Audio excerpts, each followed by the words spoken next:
आए दिन जमीनी विवाद के चलते कहीं ना कहीं अप्रिय घटना को हम देखते हैं और सुनते हैं। Social media, print media, electric media के जरिए आप देख सुन रहे होंगे कि हमारे सीमांचल किशनगंज में कहीं ना कहीं प्रतिदिन जमीनी विवाद के चली अप्रिय घटनाओं का होना एक आम सी बात हो गई है। सलाम आदाब, मैं रमीज रेजा और आप देख रहे हैं दी गगन टॉक। हम आज आपसे गुजारिश करें कि इस वीडियो को आप अंत तक जरूर देखें और इस पे अपनी जो राय है वो जरूर दें। आप फेसबुक में जाके सिर्फ सर्च मारिए कि जमीनी विवाद में किशनगंज या इस तरह से कुछ लिखिए तो आपके पास हजारों ऐसे पोस्ट और हजारों ऐसे जो है चीजें आपके सामने में सामग्री अपलोड हो जाएगी कि जमीनी विवाद के चलते कहीं ना कहीं जो है रोज कुछ ना कुछ घटनाओं का होने का जो सिलसिला आम हो जाता है। कई ऐसी जिंदगियां हैं जो जमीनी विवाद के चलते वीरान हो गई। कई जो है घर जो है वो घरों में बातों फंस गया। कई लोगों को मौत के घाट उतार दिया जाता है। अपनी गहरी कमाई को लोग जो है वो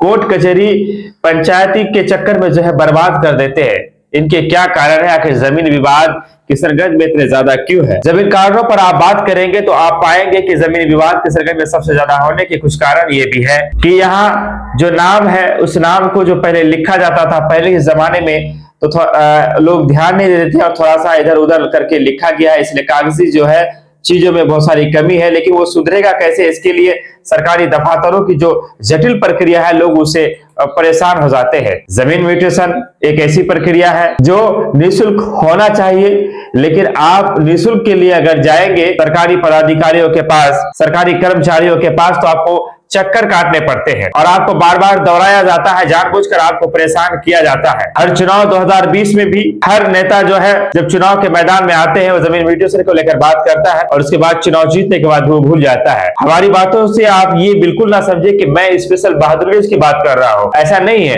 पूरे जिले की वही हाल है। अगर बहादुरगंज में ऐसा है तो ऐसा नहीं कि कोचाधमन में चीजें अच्छी है, ठाकुरगंज में सही है, किशनगंज में सही है, नहीं। पूरे किशनगंज जिले बल्कि सीमांचल की यह हाल है कि जमीनी विवाद यहाँ बहुत ज्यादा हो रहे हैं। आज जो लोग जमीन की ब्रोकरी करते हैं, किसी के पास लाइसेंस नहीं है, वो आम लोगों को जो है परेशान करते हैं। एक जमीन को कई आदमी के पास जो है खरीद फरोख्त की जाती है, जबकि आज टेक्नोलॉजी इतनी ज्यादा आगे बढ़ चुकी है कि हम अपना एक फिंगर से दोबारा एक मामूली सा 5 किलो का राशन नहीं ले सकते हैं। क्या आप ले सकते हैं दोबारा? जब हम 5 किलो का राशन दोबारा नहीं ले सकते हैं तो फिर लाखों की जमीन को दोबारा रजिस्ट्री क्यों हो जाता है? ये कानून को इस बात पर सोचना चाहिए, इस पर विचार करनी चाहिए। सरकारें चाहे तो क्या नहीं हो सकती है? सरकारें चाहे तो नामुमकिन कुछ नहीं, लेकिन सरकारें चाहती है, जानबूझकर लोगों को उसमें फंसा कर रखना चाहता है ताकि लोग इतने उलझे हुए रहे कि वो सरकार की कमियों पर बात ना कर सके। लोग जब सक्षम हो जाएंगे तो सरकार की आंखों में आंख डालकर वो बात करेंगे और सरकार से वो सवाल करने का काम करेंगे। सरकारें चाहती है कि लोग कमजोर बनकर रहे, बेबस बनकर रहे। अन्यथा आप सोचिए, जब हम एक फिंगर प्रिंट से रजिस्ट्री जब आप जमीन करते हैं तो आपको जो है एक नहीं अपने हाथों के बस चले तो और भी जो आपके आगे है सब जगह का वो ले ले, समझ सकते हैं आप। एक फिंगर प्रिंट से जब हम राशन लेने जाते हैं तो आपको दोबारा राशन नहीं ले सकते, वो आपको बताएगा कि आपने राशन ले लिया है। तो फिर सरकार जो है, सरकारों के पास समझ क्यों नहीं आती? सरकार इस तरह का नियम क्यों नहीं कि एक जमीन अगर रजिस्ट्री हो जाता है दोबारा कोई जाए तो उसको वहीं पर पकड़ लिया जाए और जो लोग जाते हैं उसको वहीं से पकड़कर अगर जेल में डाल दिया जाए कि जमीन तो रजिस्ट्री हो चुकी थी, इसको फिर आप दोबारा क्यों कर रहे हैं? जमीन तो म्यूटेशन हो चुका था, इसे आप दोबारा क्यों कर रहे हैं? तो मैं समझता हूं कि जमीनी विवादों में कमी आएगी। जब कोई जमीन म्यूटेशन में दिया जाता है तो उन्हें रद्द कर दिया जाता है, जबकि तरीका यह होना चाहिए कि रद्द क्यों किया जाता है उसके पूरे कारण और पूरे नियमावली को लिख करके जो है उन्हें व्हाट्सएप किया जाए या फिर उन्हें सार्वजनिक किया जाए। अगर आप वही पैसे देते हैं तो बड़ा जो लफड़ा उजवी है तो वो जो है ठीक हो जाता है। अगर नहीं देते हैं तो आपको दोहराया जाता है, आपका जमीन जो है म्यूटेशन रद्द कर दिया जाता है। खास करके जमीन के ब्रोकरों द्वारा जो एक दहशत फैलाया गया है कि आम आदमी दिल्ली, मुंबई, पौड़ी, पंजाब में रहते हैं, मेहनत से वो कमाते हैं और उन्हीं की मेहनत के बदौलत हमारे किसान की आबोहवा में खुशियां है और यहाँ पर रहकर कुछ लोग हरामखोरी करते हैं, उन्हें मेहनत करना नहीं आता है, वो धूप में नहीं रह सकते हैं, अय्याशी करना उनकी जो पसंद है। और ऐसे लोगों का एक बड़ा गिरोह है जो एक जमीन को बार बार बेचते हैं, लफड़े वाले जमीन को जो है शरीफ इंसानों को दे देते हैं, उसके बाद फिर उनसे जो पैसे की जो है उगाही की जाती है। और सबसे बड़ी बात है, ऐसे जो लोग होते हैं उनके पीछे में कोई ना कोई बड़ा लीडर होता है। मैं समझता हूं कि इन तमाम तर चीजों के लिए संपूर्ण क्रांति की जरूरत है। किसी ना किसी को कुर्बान होना पड़ेगा और किसी ना किसी को आगे आना पड़ेगा और इन तमाम तर चीजों पर बात होनी चाहिए। क्या आप नहीं देखते हैं कि रोज बरोज किशनगंज के सरजमीन पर, किशनगंज जिले के किसी ना किसी कोने में जमीन विवाद से झगड़ा होता है, किसी ना किसी को जो है झगड़े में मुब्तला हो जाते हैं। बहुत सारी ऐसी जिंदगियां हैं जो जमीन विवाद के चलते वीरान हो गई। बहुत सारे ऐसे घर हैं जिनके चिरागों को बुझा दिया गया।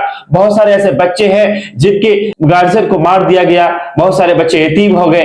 बहुत सारे जो बीबियां हैं वो विधवा हो गई। बहुत सारी बहनों की जो है कलाइयां सूनी हो गई जिन पर वो राखियां बांधा करती, सिर्फ इसलिए कि जमीनी विवाद के चलते उन्हें मौत के घाट उतार दिया जाता है। जनता दरबार लगाए जाते हैं लेकिन जनता दरबार में भी पूर्ति किया जाता है। क्या इन जमीनी विवाद को कम नहीं किया जा सकता? आप कभी इस बात पर गौर कीजिएगा। हमने कई चीजों का जिक्र किया, ज्यादा नहीं, कि अगर इस बात पर अगर बेहतर तरीके से कानून बन जाए और इसको ठोस कर लिया जाए कि एक जमीन में अगर कोई त्रुटियां है, अगर लगता है कि इसमें कमी है, वेसी है, तो एक रेड सिग्नल टाइप का हो कि जब उसको रजिस्ट्री करने के लिए, उसको खरीदने के लिए कोई फिंगर दबाए तो वहां पर जो है एक जोन टाइप का है कि इसको इस पर वो दिक्कतें है, ताकि किसी को कोई डार्क में नहीं रख पाए, किसी को कोई धोखाधड़ी नहीं कर पाए। क्योंकि बहुत सारे ऐसे बेरोजगार लोग हैं जो मेहनत नहीं करते हैं, वो जो लफड़े वाले जमीन होते हैं, तमाम तरह जो जमीन होते हैं, वो जो एक शरीफ लोगों को उस पर फंसाने का काम करते हैं। और ऐसे लोग काफी जो है शातिराना होते हैं।